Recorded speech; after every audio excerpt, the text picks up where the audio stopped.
రక్షకుడైన యేసుక్రీస్తు దేవుని పరిశుద్ధమైన నామములో ప్రియమైన దేవుని బిడ్డలందరికీ నా హృదయపూర్వక వందనాలు, శుభాలు తెలియపరుస్తున్నాను. మత్తయి సువార్త 6వ అధ్యాయము 6వ వచన భాగము. నీవు ప్రార్థన చేయనప్పుడు నీ గదిలోనికి వెళ్ళి తలుపు వేసి రహస్యమందున్న నీ తండ్రికి ప్రార్థన చేయము. అప్పుడు రహస్యమందు చూచు మీ తండ్రి నీకు ప్రతిఫలం ఇచ్చును. దేవునికి మహిమ కలుగును గాక. దేవునికి స్తోత్రం. దేవుడి వాక్య వాగ్దానాన్ని నీ జీవితం నెరవేర్చబడాలని ఆశపడుతున్నాను. ఏమాటంటే, రహస్యమందు చూచుచున్న నీ తండ్రి నీకు ప్రతిఫలం ఇవ్వబోతున్నాడు. హల్లెలూయా. అనుకుంటా ఉంటారు, నా బాధను ఎవరు చూస్తున్నారు, ఎవరు చూడలేదు అనుకుంటున్నారు. కానీ దేవుడు చూసి రహస్యంగా చూస్తున్నాడు.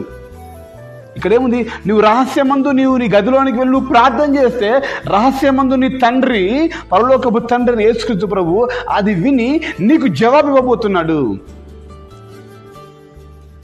నా బాధ, నా కష్టము, నా బలహీనత అని అయ్యో అని 10 మందిలోకి వెళ్ళి నా బాధ దాన్ని రొమ్ము కొట్టుకుంటూ చెప్పినా కానీ ఎవరిని బాధ పట్టించుకోరు, ఎవరిని గురించి లెక్క కూడా చేయరు. ఇంకా 4 మాటలు అంటారు, ఏమైందమ్మా నీకు అని చెప్పేసి అంటారు. నీకేం పని లేక ఏడుస్తాను, నీకేం పని లేక కూర్చొని తినలేక నువ్వు ఏడుస్తాను అని చెప్పేసి అంటూ ఉంటారు తప్ప మరొకటి ఉండదు.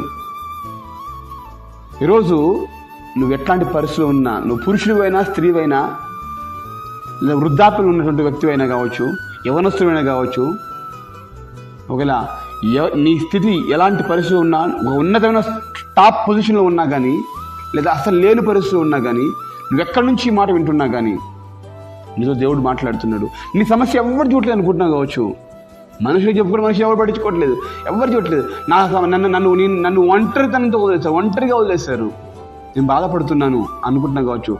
ఇదిగో ఈరోజు దేవుడు నీతో మాట్లాడుతున్న విషయం ఏంటంటే, రహస్యంగా నువ్వు మొరపెడుతున్నావు, రహస్యంగా అయ్యో నా బాధ ఇది, నా వేదన ఇది, నా కన్నీరు అని చెప్పేసి నువ్వు ఎంతో దుఃఖపడుతూ, విలపిస్తూ, ఏడుస్తూ, నన్ను పట్టించుకునే నాదులు లేడా, నాకు విడుదల ఎప్పుడు కలుగుతుంది, నేను ఎప్పుడు విడుదల పొందుకుంటున్నాను, నేను ఎప్పుడు రక్షణ పొందుతాను, నాకెప్పుడు ఆరోగ్యం వస్తుంది, నా సమస్యని ఎప్పుడు విడుదల పొందుకుంటాను అని నువ్వు విలపిస్తూ ఏడుస్తూ ఏడుస్తూ ఏడుస్తూ ఏడుస్తూ ఏడుస్తూ ఉన్నావు కావచ్చు. రహస్యంగా నీ బాధ ఎవరు చూడుకున్నా కానీ ఇదిగో రహస్యమందు చూచుచున్న తండ్రి నీకు ప్రతిఫలం ఇవ్వబోతున్నాడు.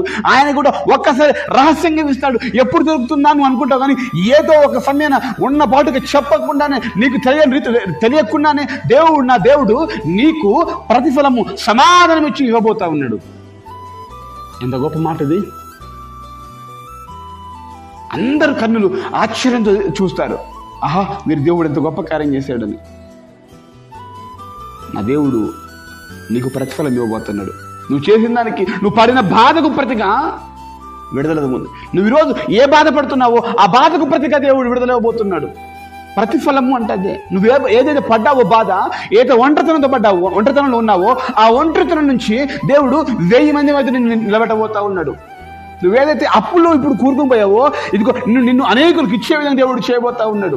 నువ్వు ఏ వ్యక్తి మధ్య నిందించబడి అవమానించబడ్డావో ఆ వ్యక్తుల మధ్యన నిన్ను అభిమానించే విధంగా దేవుడు నిలబెట్టబోతా ఉన్నాడు. నన్ను ఎవరు చూడట్లేదు, నన్ను ఎవరు పట్టించుకోవడం అనుకుంటున్నా కావచ్చు, నిన్ను చూస్తున్నాడు దేవుడు, చూస్తున్నాడు, చూచున్న దేవుడు ఉన్నాడు. నువ్వు మానవులకు ఎంత చెప్పినా, మనుషులకు ఎంత చెప్పుకున్నా, నువ్వు మొరపెట్టిన వారి దగ్గరికి వెళ్ళి ఎంత మాట్లాడి చెప్పుకున్నా కానీ నిన్నే ఇంకా మాట్లాడంటారు. నా ప్రియ దేవుని బిడ్డ, అందుకే ఎవరికి చెప్పాలి అవసరం ఉంది, ఎవరికి చెప్పకు నీ బాధ గురించి. రహస్యమందు చూచి నీ తండ్రికి నువ్వు రహస్యంగా వెళ్ళి, నీ గదిలోనికి వెళ్ళి నువ్వు ప్రార్థన చేయి. నీకు నా దేవుడు తప్పక విడుదల తెచ్చేయబోతున్నాడు. తప్పకుండా ఆయన నీకు కావాల్సి ఇవ్వబోతున్నాడు. ఇది సత్యం, ఇది ముమ్మాటికి సత్యం, ఇది నిజం. నువ్వు నమ్మితే ఆయన మహిమను చూస్తావు. నువ్వు నమ్మితే ఆయన గొప్ప విడుదలను చూడబోతున్నావు. నీ ఒంటరితనమైన నీకు విడుదలుంది, నీ సమస్య నీకు విడుదలుంది, నీకు రోగమైన విడుదలుంది, నీ ఆర్థిక ఇబ్బందిని విడుదలున్నది, నీకు నిందలవమాన బాధలైన విడుదలుంది, ప్రతిదానికి విడుదలుంది, ప్రతిఫలం ఖచ్చితంగా ఉన్నది.